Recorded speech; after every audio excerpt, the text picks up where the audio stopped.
So, hi. We are out hunting Pokemon, and it's actually a beautiful day, but it's really cold. I think we had minus 26 or 27 when I went out. Anyway, this is one thing that I would like to have as a Pokestop, actually. This is one of the village bulletin boards, I guess you can say, where we put up ads for stuff that's happening in this village and villages around it. Right now there's an ice fishing competition and also a store that sells reindeer and elk meat and stuff like that. Moose meat, I guess, in US. I'm gonna put my glove back on because it's really cold. I really like them. Warm and fluffy. And we have one on the other side of the bridge too. And they would be excellent Pokestops because people will have to stop and see what's going on in the area and all of that. And also, this is Torne River that goes here. And we have a sign for it here, and there's also a little spot where you can park the car. So if you bought a fishing license, you can go fishing from here. You can go with boats. We have where I have two other stops over there. I think I've shown them in the previous videos. You can rent rooms for the night, and we also have let's see if I can see from here. No, not quite yet. Soon. You can rent a sauna, and you can rent a space where you, if you bring a boat, you can put the boat in. And especially if you have a river boat. There's also a lot of birds here. So for bird watchers, this is a good location. So bird watching, fishing, snowmobile, scooters, you know, it's a lot of nature stuff. We used to, I'm sorry, I'm changing hands here. Sorry. It's kind of tricky to hold the little knob on the phone with these thick gloves on and changing hands and everything, but my shoulder is pretty bad today. So now I'm on my way to one of the Pokestops. I don't go to this specific Pokestop as much during days where it's really windy, but today it's a really nice day, so I'm on my way over there. Because since it's so open here, you have the river on both sides, goes down, that's downstream, that's upstream. It's so open that even the slightest wind, it's quite windy here. So, and there's also open space around it. So,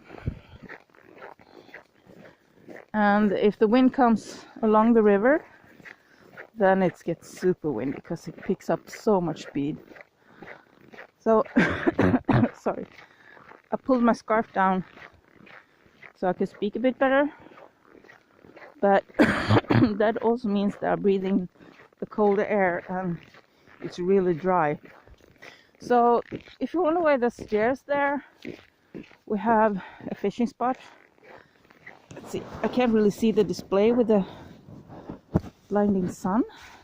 Hi! I'm trying to see the display here. Over there we have a fishing spot where you can like light a fire, and there's usually firewood there. And oops, don't pull. That's why I changed hand, because I can't hold the leash and the dog in the same hand. So anyway, this little fishing spot, I mean, it's right down in the middle of the village. This is like the main road that goes through the village, and then the village continue on both sides of the river, upstream and downstream. So this bridge is like in the middle of the village, and I'm gonna show you something else in a minute. So this fishy spot here would be a great pocket stop, in my opinion, because it's easy access, and in the summer you have a big parking lot there. Well, big, you can fit in 1 or maybe 2 cars there, but we have a bigger place where you could park on the other side here and so on. Oh, I'm out of breath. I have lately developed like cold asthma, so whenever it's cold outside, it makes it really hard for me to breathe. So as you can see, they've been driving with snowmobiles here to flatten the snow, make it harder, make it easy to walk on. And that's because every Easter we have an ice fishing competition here. So it's right under the bridge, right in the middle of the village, and they usually plow part of the ice on the other side of the river where we're heading now. Actually, it's the first side of the river. When you drive into the village, you come from that direction towards me, where I'm walking now. So they have the parking lot on the other side, and we serve like hamburgers and coffee and stuff like that on the ice. They usually have some other kind of competition next to the ice fishing competition. Sort of like a little extra fun. And you can win some money of it, the competition, if you're good enough and if you're lucky enough. I think a lot of it is actually luck.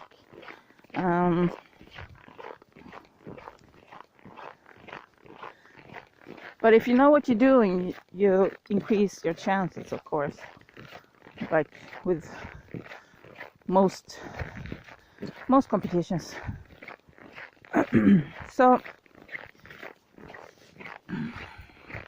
it's a bit shaky. Are you getting seasick yet?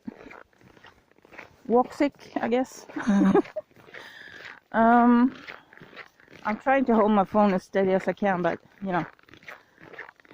Anyway, so this is a big ice fishing competition, and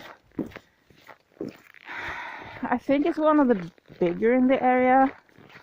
I haven't participated in the last couple of years because I've been so burnt out. I'm having a hard time dealing with people, and especially a lot of people. So it's part of the burnout process. Getting better, but takes some time to get there. So anyway, let me cross the road here. So anyway, this little cabin you can see here. So this is another fishy spot right across. So that was the one I showed you before, and this is the one that has actually a pocket stop.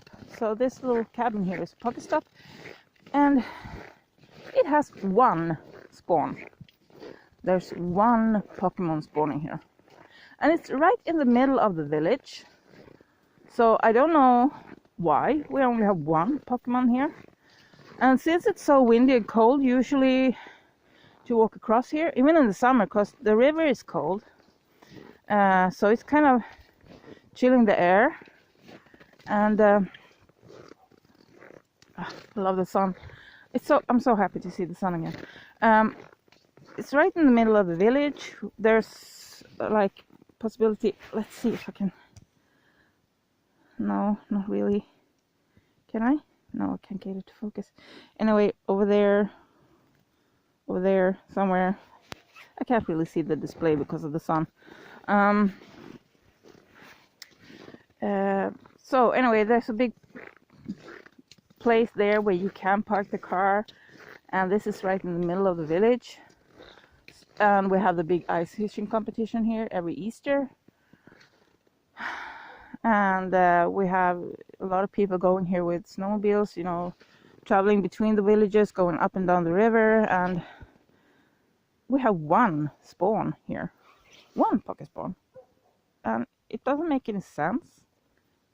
And also there's a strange thing, because I used to play Ingress too, so this is an Ingress portal, obviously. And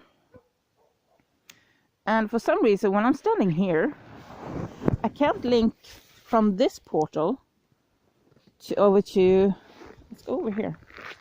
Oh, now I can see the display a bit better. That's good. Let's zoom in a bit. So over there, that building right, let's see if I can get it, there is a Pokestop and Ingress portal, and over there the bell tower by the village chapel over there is an Ingress portal and a Pokestop. And for some reason, and I have the same problem when I walk with Pokemon Go, for some reason I can't link from this portal where I'm standing right now over to those two, but I can link from those two over to this one. So it's like around this stop or portal here, it's like a one-way mirror. And when I walk on Pokemon Go, before they started to fiddle with the distances and stuff like that, when I was over there, I could see this stop. But about, you see the stop is right there, that's the roof. And about here somewhere, when I walk here, so about there, everything just cuts off and I can't see those stops over there. I can't see them on the nearby. They disappear. I can't see any of the Pokemon there. I can't see the nearby anywhere. Nothing.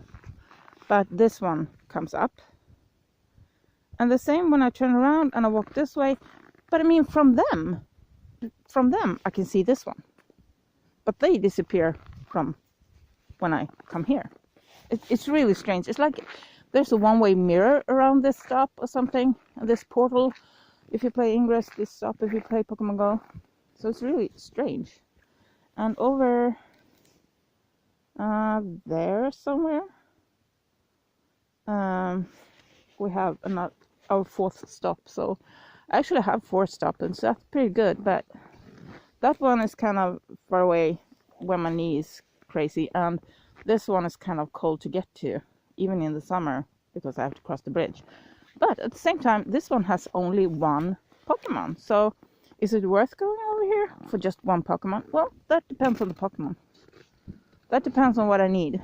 At the moment, I'm trying my darndest to get my final love disc to complete a quest, because I'm still struggling with the 20 love disc quest. And this is a water biome, so I normally have love discs. But for some reason, whenever there is... Hi, are you cute? Whenever there's a water event, the water Pokemon stop spawning. It's like a lot less of them. It was the same when we had Whalmer. When we had the shiny Whalmer, and I thought, yeah, this is a sure thing, you know. I'm gonna get the shiny Whalmer because I have normally a lot of Whalmers here. But the event started and all of a sudden I didn't have any. So it's like, yeah. So that's the name of the village on top there. It's called Korkso Nature Fishing Camp. So yeah, so that's a little every time I turn this way I can't see the display. That's the outdoor outhouse and the outdoor restroom if you want to be fancy. That's a little, there's a fireplace in there and chimney and stuff, so it's kind of cozy in there. And this is the little wood shed where they usually keep the firewood. I don't know how filled it is. I can't really see it from here. And on that side we only have the little firewood shed and a fireplace, an outdoor fireplace and a bench. So I would like that one to be a Pokestop too, or a gym or something, because I don't have any gyms. And since Niantic keep putting I want to hatch eggs, so I try to buy the big boxes because the super incubators are a lot cheaper if you buy the big boxes. The problem with that is that every big box also contains a ton of raid passes. So I'm almost 400 raid passes plus. So, and I have no gyms, and also can't afford to go to places where I can play gyms, and also 400 passes. I mean, it's gonna take me forever to use them. So I have stopped buying boxes just because there's too many raid passes in them, and I don't wanna. You can get in contact with with Pokemon Go support and get some of them deleted if you want to. But I paid money for them. And I mean, money for me doesn't grow on trees. I'm a pretty poor person, so you know, this is my fitness routine to play Pokemon Go. I don't buy gym membership card. I don't spend money on fancy gym clothes. I walk. I play Pokemon Go. That's what I do. And for the first, when I started to play, the first 6 weeks,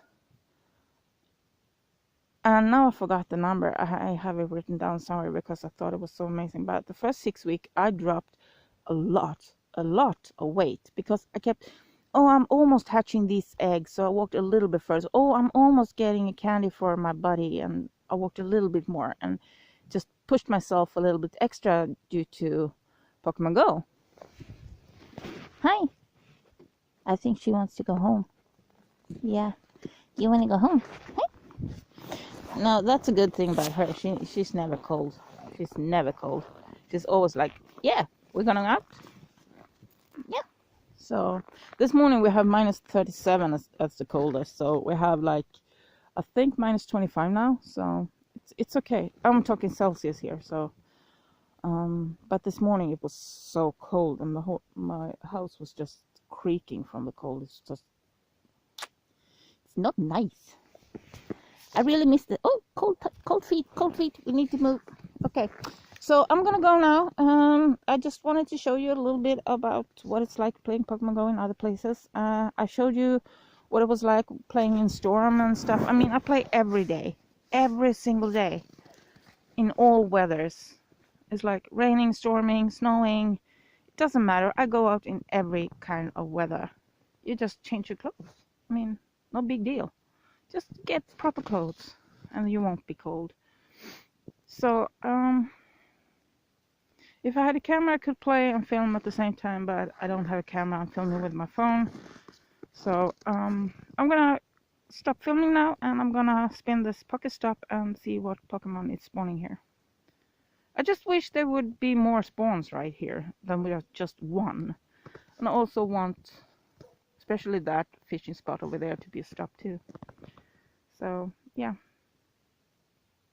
From my wishes into the ears of Niantic, right? Yeah. So I'll see you another time. Bye bye.